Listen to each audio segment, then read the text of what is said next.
అన్ని రకాల వస్త్రాలపై up to 70% discount. Hyderabad Sanath Nagar Jinkalavada అగ్ని ప్రమాదంలో మంటల్ని అదుపులోకి తెచ్చారు. కానీ దట్టమైన పొగను మాత్రం కంట్రోల్ చేయలేకపోతున్నారు. థర్మోకోల్, కాటన్ బాక్సులతో పాటు ప్లాస్టిక్ మెటీరియల్ ఎక్కువగా ఉండటంతో ఘాటైన వాసనలతో పొగలు వ్యాపిస్తున్నాయి. యూరోడైన్ ఇండస్ట్రీస్కు ఎలాంటి అనుమతులు లేవని ఫైర్ అధికారులు చెబుతున్నారు. కనీసం ఫైర్ డిపార్ట్మెంట్ నుంచి ఎన్ఓసీ కూడా తీసుకోలేదని అంటున్నారు. ఎలాంటి ఫైర్ సేఫ్టీ పరికరాలు కూడా లేవంటున్నారు అధికారులు. సిగాచి ప్రమాదం ఘటన మరొక ముందే ఇలాంటి ఘటనలు జరుగుతున్న కంపెనీల మేనేజ్మెంట్లు మాత్రం నిర్లక్ష్య ధోరణితో వ్యవహరిస్తున్నాయి.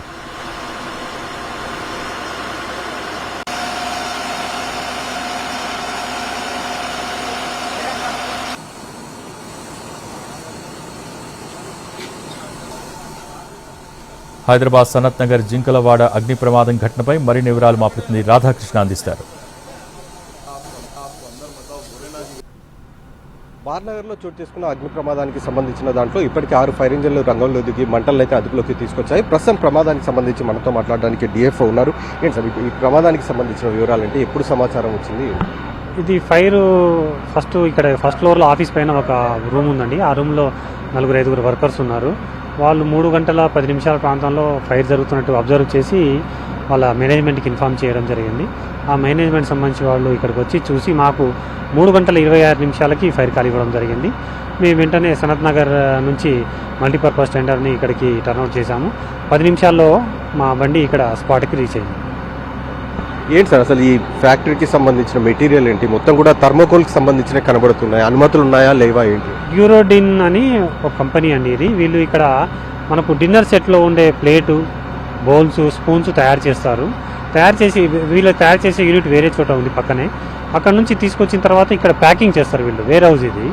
ఇక్కడ మనకు ఏదైతే అట్టపెట్టె లోపల థర్మాకోల్ పెట్టేసి ఆ థర్మాకోల్ లోపల ఈ ప్లాస్టిక్ ప్లేట్స్ అనేవి పెట్టడం జరుగుతుంది.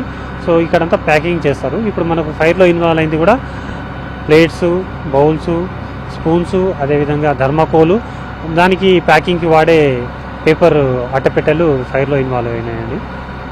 ఏం చెప్తున్నారు సార్ యజమానులు? ఏం చెప్తున్నారు? పర్మిషన్స్ ఉన్నాయని చెప్తున్నారా లేకపోతే ఏంటి ఇల్లీగల్గా కొనసాగుతుందా ఏంటి? అది ఇండస్ట్రీస్ డిపార్ట్మెంట్ నుంచి ఉందా లేదా అనేది తెలియదండి. మా డిపార్ట్మెంట్ నుంచి సంబంధించి అయితే ఫైర్ ఫైటింగ్ సిస్టమ్స్ ఏమీ పెట్టలేదు. డిపార్ట్మెంట్ నుంచి నో అబ్జెక్షన్ సర్టిఫికేట్ ఎలాంటివి తీసుకోలేదు. వాళ్ళు చెప్పే సమాచారం ప్రకారం ఫైర్ షార్ట్ సర్క్యూట్ వల్ల జరిగింది అని అంటున్నారు. ఇంకా ఆస్తి అంచనా కూడా చెప్పలేదు. సో మేము ఒకసారి ఫైర్ ఫైటింగ్ కంట్రోల్ అయిపోయిన తర్వాత ఎలా జరిగింది అనేది మేము ఖచ్చితంగా రీజన్ ఏంటనేది ప్రాథమిక ఇప్పుడే చెప్పలేము. ఆ తర్వాత ఆస్తి నష్టం కానీ అదేవిధంగా కారణం కానీ చెప్పవచ్చు. సిగాచి ప్రమాదం మీకు తెలుసు, దాదాపు 40 మంది ప్రాణాలు కోల్పోయారు. ఇప్పుడు ఇక్కడ కూడా అన్ని ఇండస్ట్రీస్ కనబడుతున్నాయి. ఎలాంటి పర్మిషన్స్ లేకుండానే ఇల్లీగల్గా కొనసాగుతున్నట్టు తెలుసు. వీళ్ళపైన ఎలాంటి యాక్షన్ తీసుకుంటారు? ఏమైనా వీళ్ళకి అవేర్నెస్ తీసుకొచ్చే ప్రయత్నం ఏమైనా చేస్తారు?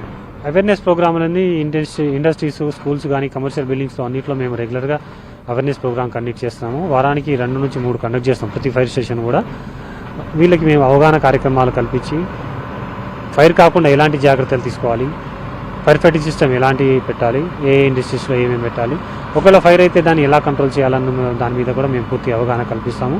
తరచుగా వీళ్ళకి మేము అవేర్నెస్ ప్రోగ్రామ్స్ కూడా కండక్ట్ చేస్తాము. ప్రస్తుతం ఇది డైరెక్ట్ డ్రోన్ అనేది ఇప్పుడు మనం చూస్తున్నాం. ఎదురుగా మనకు కనబడుతున్న థర్మోకోల్కి సంబంధించినవి ఈ షీట్స్. వీటితో పాటుగా డిన్నర్ సెట్కి సంబంధించిన దాంట్లో ప్రధానంగా ప్లేట్స్, బౌల్స్, అలాగే మరికొన్ని పేపర్ ప్లేట్స్ని తయారు చేస్తూ ఉంటుంది ఈ కంపెనీలో ఉదయం తెల్లవారుజామున 3:30కు ప్రమాదం చోటు చేసుకుంది. ఎలాంటి అనుమతులు లేకుండా ఇల్లీగల్గా ఈ కంపెనీ కొనసాగుతుంది అనేది మనకు చాలా స్పష్టంగా తెలుస్తుంది. అధికారులు కూడా అదే విషయాన్ని చెప్తున్నారు. తక్షణమే అధికారులు సీరియస్ యాక్షన్ తీసుకోవాల్సిన అవసరం ఎంతైనా ఉంది. Cameraman Rajarameshwar, Radhakrishna, NTV, Hyderabad.